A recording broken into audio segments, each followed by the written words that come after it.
Bienvenidos a El Relator Oscuro. Si alguna vez se preguntó hasta dónde puede llevar la ingenuidad humana y qué secretos puede ocultar la espesura de la selva, este es el lugar.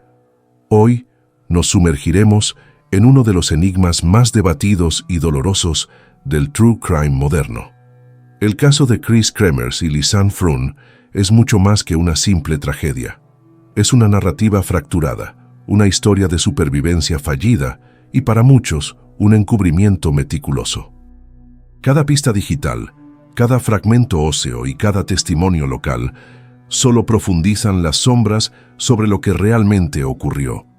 Prepárense para cuestionar la versión oficial, porque lo que van a descubrir sobre el misterio de Boquete va a sembrar una duda inquietante en su mente.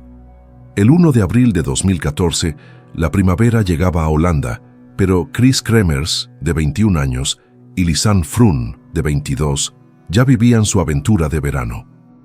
Eran dos jóvenes llenas de vida, graduadas recientes y con un plan, un viaje de 6 semanas que combinaba el turismo en un lugar exótico con el valioso trabajo voluntario. Habían elegido Panamá, específicamente Boquete, un pueblo en las montañas conocido por su café y sus paisajes de ensueño. La promesa era un paraíso seguro, una inversión en experiencias y crecimiento personal, y un lugar ideal para gastar su tiempo antes de sumergirse de lleno en la vida adulta y la búsqueda de un buen empleo que generara dinero. La emoción de la aventura era palpable. Ese día, el 1 de abril, era su día libre. Decidieron hacer una caminata sencilla y popular, el Sendero El Pianista. Es una ruta que comienza suave, atraviesa paisajes idílicos y culmina en un mirador, el punto de la divisoria continental. Un paseo de 3 a 4 horas, un esfuerzo moderado. Dejaron la escuela de español por la mañana, vestidas de manera informal. Camisetas, shorts, Lisanne con una pequeña mochila azul. La falta de equipo de supervivencia, la ausencia de mapas o guías y la vestimenta inadecuada para la selva tropical eran una señal de la ingenuidad que pronto les costaría todo. Subestimaron el poder implacable de la naturaleza. Las fotos iniciales de la cámara de Lisanne, recuperadas mucho después, muestran la alegría de esa mañana. Vistas claras, sonrisas, el éxito de haber llegado a la cima. Pero las imágenes también contienen el primer indicio de su error fatal. En lugar de dar la vuelta, el punto de retorno lógico para cualquier caminante sensato, las jóvenes se adentraron. Cruzaron la cumbre y continuaron por un sendero menos definido, que se sumerge rápidamente en un laberinto de vegetación espesa y arroyos que se convierten en torrentes. Se dirigieron a una zona conocida localmente como la cuenca o la garganta del río, un lugar donde los senderos desaparecen y la selva te absorbe por completo. El reloj avanzó. Las 16:00 horas pasaron y el sol en el trópico cae rápido. La transición de un paseo soleado a una crisis de vida o muerte fue vertiginosa. El pánico debió ser inmediato, intenso, físico. A las 16:39 del 1 de abril, solo unas horas después de dejar el camino, se registró la primera llamada de emergencia desde el iPhone de Chris al número 112 de Holanda. A las 16:51, Lisanne lo intentó desde su Samsung al 911 de Panamá. Ninguna de las llamadas se conectó. La selva, en su vastedad indiferente, había cortado su línea de vida. Este registro, esta primera súplica digital por ayuda, es la prueba de que un evento traumático, un error de navegación catastrófico o una lesión ocurrió en ese breve y fatídico lapso de 2 horas. El contexto inicial es crucial para entender la magnitud del desastre, pues las jóvenes eran el epítome de la confianza turística moderna.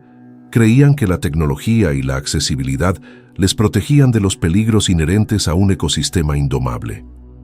La realidad, sin embargo, es que el Sendero El Pianista marca un límite muy claro entre el mundo civilizado y el salvaje, un límite que cruzaron sin la más mínima preparación o respeto por los peligros. La rápida caída de la luz tropical intensificó el pánico. Imaginen la escena: 2 jóvenes, con ropa de verano, de repente envueltas en la penumbra de una selva densa, sin comida, sin agua suficiente y, lo más aterrador, sin señal. Su única defensa contra un entorno que podría devorarlas era la batería decreciente de sus móviles, un capital digital que se agotaba con cada intento fallido de contactar al mundo exterior. Este cambio abrupto de turista a víctima de la naturaleza es el inicio de la pesadilla. El momento en que se dieron cuenta de que su aventura había pasado de ser un gasto placentero a una lucha desesperada por el valor más básico: sobrevivir. Los días siguientes se convirtieron en un ejercicio digital de desesperación y una lucha desgarradora por la vida. Las llamadas de emergencia se repitieron. El 2 de abril volvieron a intentarlo por la mañana, sin éxito. Lo que es evidente en los registros de los celulares es una lucha contra el tiempo, contra el agotamiento físico y, sobre todo, contra el agotamiento de su recurso más preciado: la batería. El celular de Chris Kremers se convirtió en un testigo silencioso de su final el 3 de abril. A las 11:46 de la mañana se registró el último intento de uso. Después de eso, el iPhone se apagó o la batería murió. Chris estaba presumiblemente fuera de combate. Pero la lucha de Lisanne continuó. Su celular Samsung fue manejado con una inteligencia desesperada. En lugar de dejarlo encendido, agotando la batería rápidamente en la búsqueda de una señal inexistente, alguien, probablemente Lisanne, la que quedaba activa, encendía el dispositivo brevemente, metódicamente, para una búsqueda rápida antes de apagarlo de nuevo. Es una gestión racional y sombría de los últimos recursos. Un registro particularmente inquietante se produce el 5 de abril a las 5:00 de la mañana. ¿Por qué a esa hora? La madrugada es el momento de mayor concentración, de menor ruido, quizás el momento óptimo para que una débil señal llegara a una torre distante, o para buscar la luz que permitiera moverse. Esto sugiere que Lisanne, o quienquiera que estuviera manejando el teléfono, estaba concentrada, aún con la esperanza de ser encontrada. La lucha continuó hasta el 11 de abril.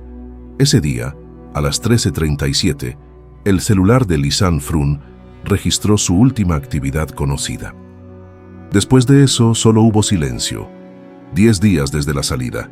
10 días de desesperación, hambre, exposición y la lenta comprensión de que el valor de la vida se desvanecía en la inmensidad verde. Es un silencio digital ensordecedor, una línea rota que marca el final de la lucha. Hay un elemento que añade sombras a este relato de supervivencia: la ausencia de mensajes de texto enviados. Si el celular estaba lo suficientemente activo para buscar una señal de voz, incluso brevemente, debería haber intentado el envío de un SMS que requiere menos señal. Más aún, ¿por qué no grabar un video de despedida o un testamento con la cámara, un documento final para sus familias? El silencio de los mensajes es una grieta narrativa y nos lleva directamente a la evidencia más perturbadora: la cámara. El patrón de uso intermitente del Samsung es un testimonio digital de una voluntad de hierro, una inversión constante en un rescate que nunca llegó. La persona que encendía el teléfono a las 5:00 de la mañana entendía la física de la comunicación y la desesperación de su situación. Es la prueba de que incluso después de que el celular de Chris se apagase, la esperanza no había muerto. Sin embargo, surge una pregunta logística fundamental. Si Lisanne aún podía pensar con claridad para gestionar la batería, ¿por qué no intentar descender el río que probablemente encontraron o utilizar la cámara para tomar fotos de referencia del entorno en lugar de confiar únicamente en las llamadas? Esta incapacidad para generar un capital de pruebas más sólido o una estrategia de escape más proactiva sugiere una severa inmovilización o un profundo impedimento físico o emocional. Es posible que el esfuerzo por cuidar a una Chris gravemente herida consumiera toda su energía y capacidad de toma de decisiones, dejando la gestión del móvil como la única tarea realizable, un recurso fácil de controlar en medio del caos. La selva cobra un precio mental además del físico. 10 semanas de búsqueda pasaron sin resultados. La selva guardaba un secreto caro, y la frustración y el gasto de capital en la búsqueda se acumulaban. Entonces, en junio de 2014, una mujer local que caminaba por la orilla del río Kulubre encontró un objeto extraño, una mochila azul. La mochila de Lisanne. Lo que se encontró dentro se convirtió en la caja negra del caso, el principal activo de la investigación. Los 2 celulares, la cámara Canon y curiosamente artículos como gafas de sol y sostén. Faltaba una cosa esencial: dinero en efectivo. La mochila estaba extrañamente intacta. Después de 10 semanas arrastrada por la corriente o expuesta en la humedad selvática, se esperaría un nivel mucho mayor de deterioro. La conservación de los artículos electrónicos puso inmediatamente en duda la versión de que la mochila había estado expuesta todo el tiempo. ¿Fue plantada? ¿Fue devuelta al río por alguien que quería que fuera encontrada? Pero el enigma más profundo reside en el contenido de la cámara. 7 días después de la desaparición, la noche del 8 de abril, se tomaron 90 fotos, todas ellas con flash, todas en la oscuridad total. Las fotos se tomaron entre las 19:00 y las 22:00. Este acto deliberado, metódico, de gastar el recurso restante de la cámara, descarta el accidente. ¿Qué intentaban decir estas 90 imágenes? Hay 2 grandes teorías. La primera es la del flash beacon, un intento desesperado de Lisanne, o quien quiera que estuviera con ella, de utilizar el potente flash de la cámara como una señal de socorro intermitente. En la oscuridad de la selva, esta era la luz más visible que podían crear, una inversión de batería que podría ser vista por un posible helicóptero o un equipo de rescate. La segunda teoría, más inquietante, es la del registro póstumo. El análisis de algunas imágenes muestra lo que parece ser una rama con bolsas de plástico colocadas sobre una roca. Otra foto muestra un espejo o correa de mochila, y luego está la foto más perturbadora de todas, la imagen número 509, la parte posterior de la cabeza de Chris Kremers. Aunque es oscura y borrosa, informes no oficiales y análisis forenses sugieren la posibilidad de rastros de sangre. Si es así, la fotógrafa estaba enfocada en documentar la lesión que inmovilizó o mató a su amiga. Si fue un accidente, la foto es un testimonio de la tragedia. Si fue un crimen, es una pista crucial. En cualquier caso, es la evidencia de que al menos una de ellas estaba gravemente herida o muerta para la noche del 8 de abril. La manipulación de la mochila es una de las mayores anomalías logísticas del caso. La idea de que los dispositivos electrónicos sobrevivieran 10 semanas de exposición al clima tropical, con daños mínimos, desafía la lógica de la descomposición y el daño por agua, incluso si la mochila hubiera sido llevada por la corriente. Es más plausible la hipótesis de un plantío de evidencia, donde alguien que encontró o tuvo contacto con las jóvenes decidió devolver los objetos más valiosos y cruciales para la investigación, tal vez para reclamar una futura recompensa o para enmarcar la narrativa como un accidente, y evitar que la policía local se involucrase en un escándalo de mayor coste político y financiero. Esta persona, al devolver la mochila, creó intencionalmente la cápsula del tiempo digital que hoy tenemos. Sin embargo, la ausencia de cualquier dinero en efectivo dentro de la mochila, pero la presencia de los caros dispositivos, es un detalle sutil pero poderoso que sugiere que el robo no era el único, o tal vez el principal, motivo de quien la encontró, sino más bien un intento de deshacerse de una prueba comprometedora de forma que pareciera natural. El descubrimiento de la mochila condujo al hallazgo de los restos mortales a lo largo de las orillas del río Kulubre. Se recuperaron 33 fragmentos óseos, un hueso pélvico de Chris y la prueba más contundente de la identidad de Lisanne, una bota que contenía su pie. El pie de Lisanne estaba aún dentro de la bota y quedaba tejido blando en inicio de descomposición. Este hallazgo era consistente, El pie, protegido por el cuero, se había descompuesto de la manera esperada en un ambiente húmedo y fluvial durante 10 semanas. El proceso tafonómico, el estudio de la descomposición, parecía seguir su curso natural. Pero fue la comparación con los restos de Chris Kremers lo que rompió el caso. Mientras los restos de Lisanne tenían rastros de descomposición húmeda y amarillenta, los fragmentos óseos y el hueso pélvico de Chris fueron descritos por los investigadores como limpios y blancos, como si se hubieran estado descomponiendo durante 2 años. Este fenómeno forense, el blanqueamiento, es la anomalía más poderosa del caso. La ciencia es clara.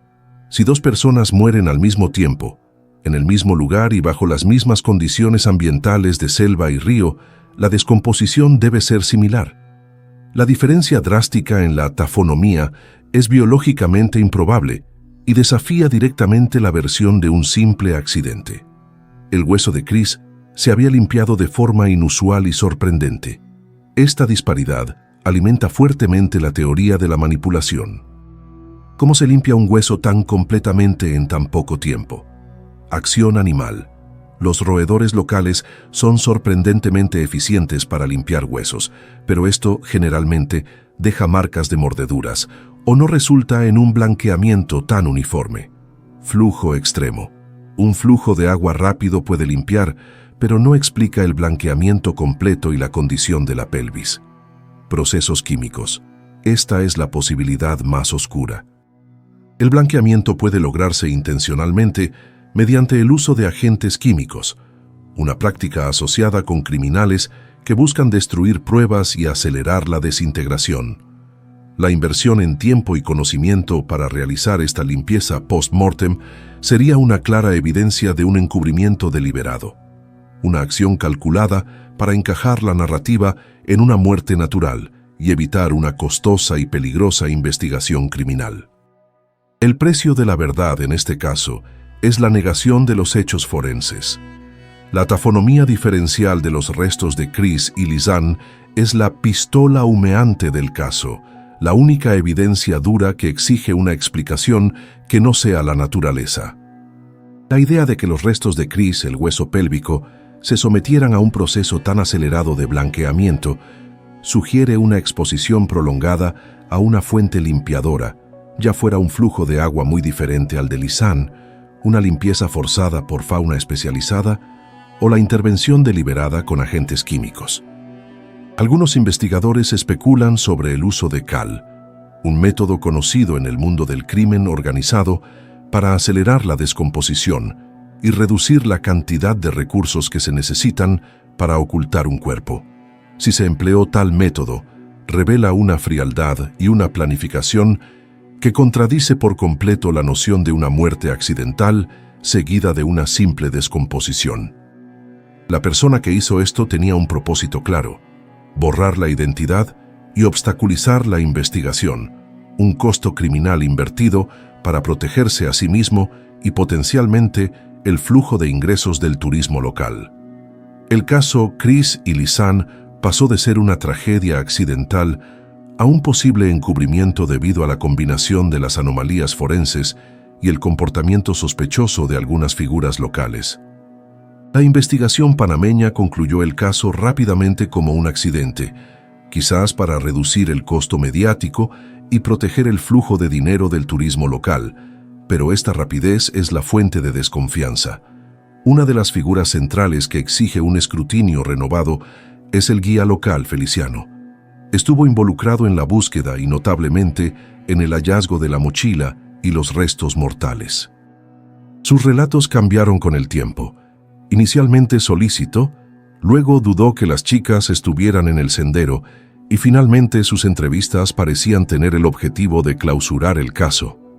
Su participación directa en la recuperación de los hallazgos críticos levanta una bandera roja. ¿Tenía un conocimiento privilegiado de la ubicación o estaba tratando de reclamar la recompensa de la búsqueda? Su comportamiento es, en el mejor de los casos, ambiguo.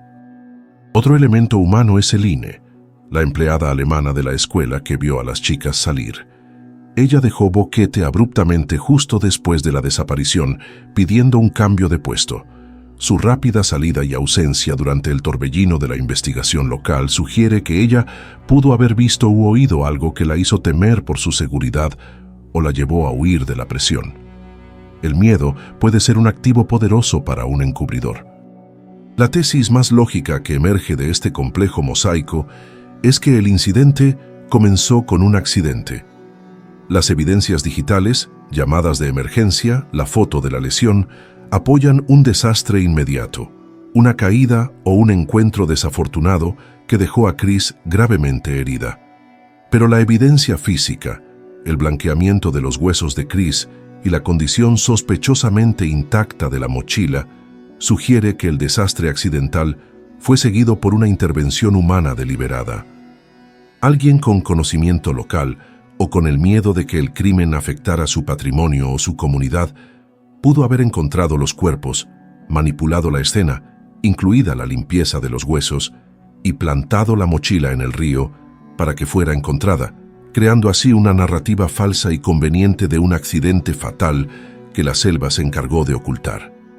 La verdad sobre el misterio de Boquete probablemente reside en esta intersección, la tragedia de la ingenuidad y la oscura inversión en el encubrimiento.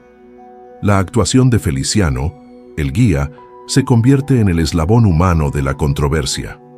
El hecho de que fuera un local que conocía el área como la palma de su mano, que cambiara su testimonio y estuviera presente en casi todos los hallazgos críticos, no puede ser ignorado.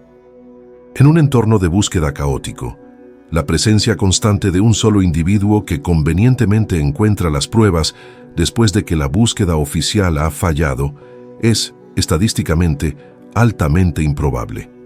Esto alimenta la teoría de que él, o alguien cercano a él, encontró a las jóvenes, vivas o muertas, y por una mezcla de pánico, miedo a la ley o la posibilidad de obtener alguna ventaja financiera o política del encubrimiento, decidió manipular la escena. La rápida conclusión del caso por las autoridades panameñas, a pesar de las obvias discrepancias forenses y digitales, sugiere que la presión política y la preocupación por el dinero generado por el turismo superaron la dedicación a una investigación exhaustiva. Es una triste realidad en muchos casos internacionales donde el valor de la verdad se mide por el coste que implica desvelarla.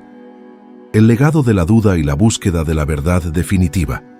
El misterio de Boquete permanece, 10 años después, como una cicatriz abierta en la conciencia global, un expediente que la justicia cerró, pero que la lógica y la ciencia se niegan a aceptar. Hemos diseccionado la cápsula del tiempo digital, la desesperación progresiva en los registros de llamadas, la inteligencia desesperada en la gestión de la batería y el enigma escalofriante de las 90 fotos nocturnas. Hemos puesto bajo el microscopio la anomalía más poderosa, la disparidad forense en los restos de Chris y Lisanne, un silencio biológico que grita manipulación. Y hemos señalado el elemento humano, las figuras locales cuyas acciones o silencios son tan sospechosos como las pruebas físicas. La versión oficial de accidente es un puente construido sobre una base de contradicciones, sostenido únicamente por el deseo de un cierre rápido y la necesidad de proteger la economía de una región que vive del flujo de capital turístico. La lucha de las familias de Chris y Lisanne por la verdad continúa. Este no es solo un caso de true crime. Es un recordatorio de que incluso en la era de la conectividad total, la selva sigue siendo un lugar donde los secretos son enterrados y donde el precio de la ingenuidad se paga con la vida. La mención de reexámenes técnicos en el futuro, con la esperanza de aplicar nuevas tecnologías forenses a las pruebas existentes, es la última inversión de esperanza en la posibilidad de la verdad. Si los huesos de Chris fueron blanqueados con químicos, la ciencia moderna, incluso a partir de residuos, puede detectarlo. Si los electrónicos fueron movidos, las nuevas técnicas de análisis de geolocalización de las torres de celular podrían contradecir el relato del río. La verdad definitiva sobre si fue un accidente que se convirtió en encubrimiento o un crimen de inicio, reside en esa intersección entre la desesperación digital y la ciencia forense. El caso de Chris y Lisanne es un espejo. que nos muestra la fragilidad de la vida humana en la naturaleza y la facilidad con la que un crimen puede ser disfrazado bajo el manto de un desastre natural, especialmente cuando el interés financiero se antepone a la justicia. Mientras exista una anomalía forense sin resolver, mientras la mochila intacta y los huesos blanqueados sigan siendo un misterio, el caso permanecerá abierto en los anales de la historia. Nuestro compromiso en el Relator Oscuro es seguir iluminando estas sombras hasta que la última pieza de este rompecabezas de terror y traición caiga en su lugar. El Relator Oscuro siempre traerá a la luz lo que las sombras intentan ocultar. Si este análisis exhaustivo te ha ayudado a comprender las complejidades de este caso, te pedimos que dejes un me gusta, compartas este video y te suscribas al canal para que podamos continuar invirtiendo recursos en la verdad.